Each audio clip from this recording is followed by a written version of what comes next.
দর্শক স্বাগত জানাচ্ছি ডিবিসি নিউজের খেলার দুনিয়ায়। দেশ বিদেশের খেলাধুলার নানা খবর নিয়ে সঙ্গে আছি শেখ আশিক।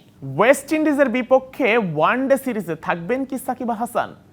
গুঞ্জন আছে, বিসিবি সূত্রই বলছে তাকে নিয়ে পরিকল্পনা সাজাচ্ছে টিম ম্যানেজমেন্ট।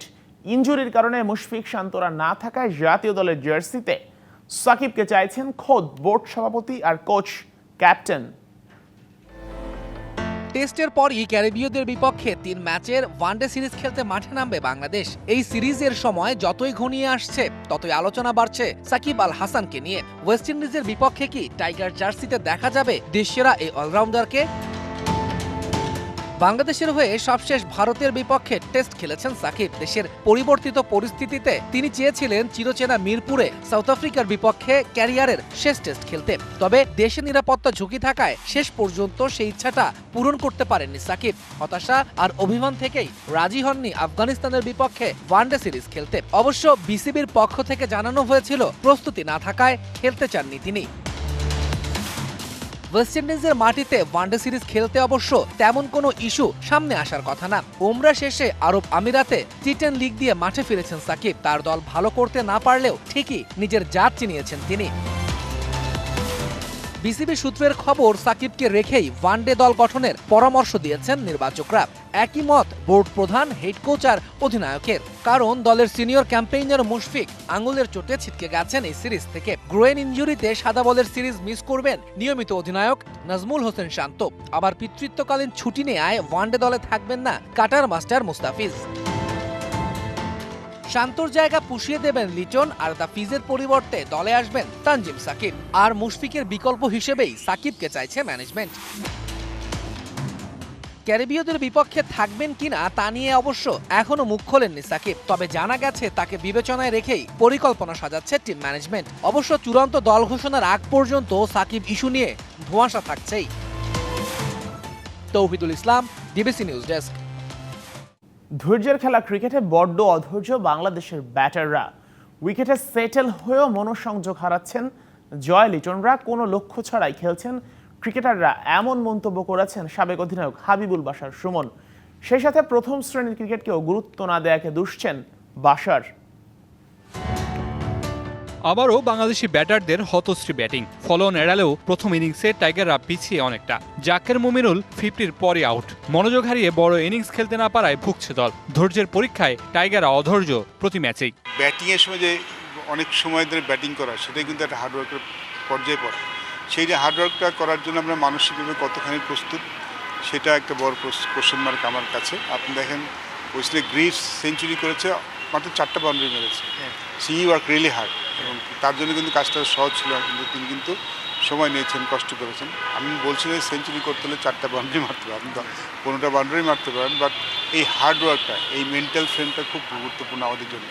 প্রথম শ্রেণীর ক্রিকেটকে কম গুরুত্ব দেওয়া টেস্টে বাজে পারফরমেন্সের অন্যতম কারণ। অভিজাত ফরম্যাটে ভালো করতে সঠিক দিক নির্দেশনায় দীর্ঘমেয়াদী পরিকল্পনা জরুরি। আমরা বড় হচ্ছি, আমাদের গোলটা কোথায় নিয়ে সেটা আমি নিশ্চিত নই। আমরা যখন প্রথম শ্রেণীর ক্রিকেট খেলছি, এখন কিন্তু আমাদের প্রথম শ্রেণীর ক্রিকেটের উইকেট ভালো, আমাদের ফ্যাসিলিটি অনেক ভালো, বাট আমরা আমাদের প্রথম শ্রেণীর ক্রিকেটটা কত ভালোভাবে নিচ্ছি সেটা খুব ইম্পর্টেন্ট।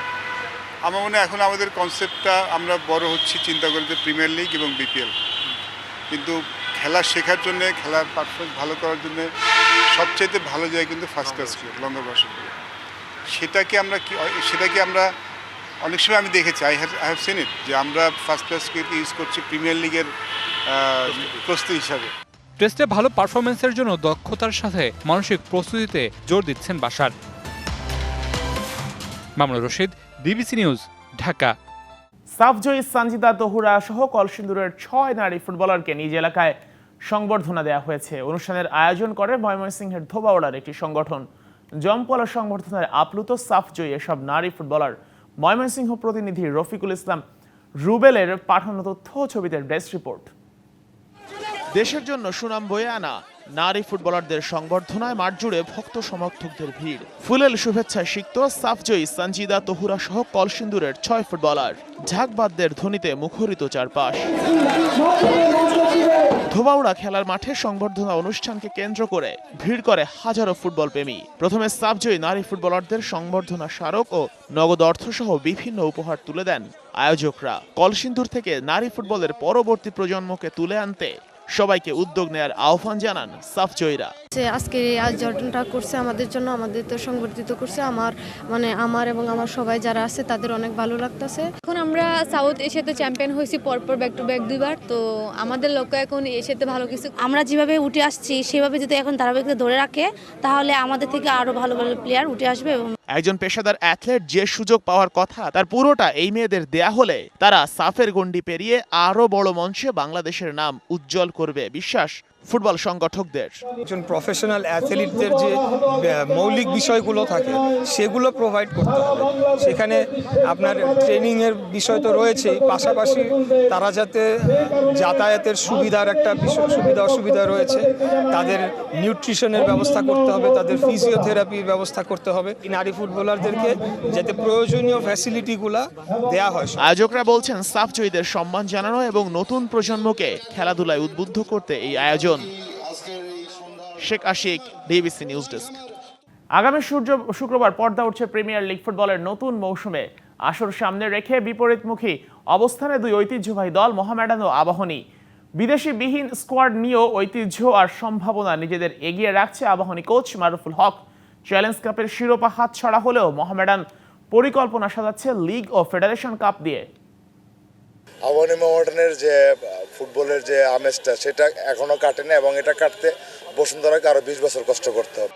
দেশের ফুটবল যে অবস্থায় থাকুক, ঐতিহ্যের বিচারে আবাহনী মোহামেডানের অবস্থান যে সবার উপরে তা বুঝিয়ে দিলেন মারুফুল হক। একসময় মোহামেডানকে জিতিয়েছেন সুপার কাপ, এবার আবাহনীর দায়িত্বে তিনি। যদিও নতুন মৌসুম শুরুর আগে 2 ঐতিহ্যবাহী দল রয়েছে বিপরীতমুখী অবস্থানে। এবারের আবাহনী স্কোয়াডে রয়েছে বেশ কিছু দেশীয় তারকা, কিন্তু নেই বিদেশি ফুটবলার। তবে এই দল নিয়েই আশাবাদী কোচ মারুফুল হক।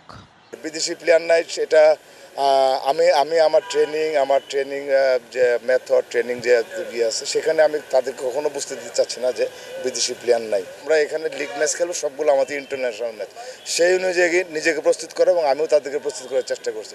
কোচের মতো আকাশী নীল ফুটবলাররাও নামের ভারেই সাহসী। আবাহনী একটা ব্র্যান্ড অনেক আগে থেকেই, তো এই জার্সি পরে খুবই খুশি বা অনেক ভয়ও কাজ করে মাঝে মধ্যে যে জার্সিটা পরছি, যে জার্সিটা সম্মানটা রাখতে তো পারবো। অবশ্যই আমরা ফরেন ছাড়া বাট আমরা ভালো কিছু করতে পারবো ইনশাল্লাহ। বিপরীতে মোহামেডান দেশীয় বিদেশিদের নিয়ে একটি ব্যালেন্স টিম। চ্যালেঞ্জ কাপের ফাইনালে এগিয়ে থেকেও হারতে হয়েছে বসুন্ধরা কিংসের কাছে। তবুও সাদা কালো ফুটবলারদের ভাবনায় ফেডারেশন কাপ আর লিগ চ্যাম্পিয়ন হওয়ার আশা। আবাহনী আপনার লোকাল এখন সবচেয়ে ভালো টিম হলো লোকাল দিয়ে আবাহনী। চ্যালেঞ্জ কাপটা ভালো রেজাল্ট করতে পারিনি, তবে বাকি 2 টুর্নামেন্টে আমাদের আশা থাকবে যে আমরা ভালো রেজাল্ট করব। 29 নভেম্বর মাঠে গড়াবে বাংলাদেশ প্রিমিয়ার লিগ, যেখানে 14 ডিসেম্বর ঢাকা ডার্বিতে মুখোমুখি হবে ঐতিহ্যবাহী ক্লাব আবাহনী ও মোহামেডান। Mushfiqur Rahman, DBC news, Dhaka. এই ছিল খেলার দুনিয়া। ডিবিসির সঙ্গেই থাকুন।